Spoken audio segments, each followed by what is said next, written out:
Pagkatapos na prito yung mga chicken na marinated, pituin din natin ang ating mga gulay.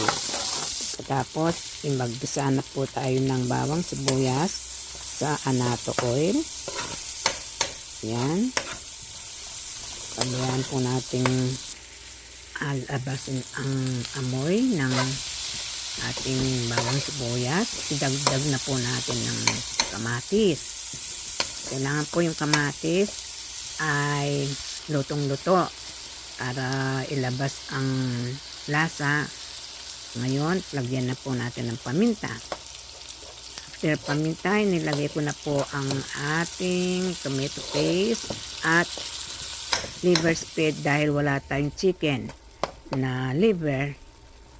Alternative na po ang chicken Reno liver spread.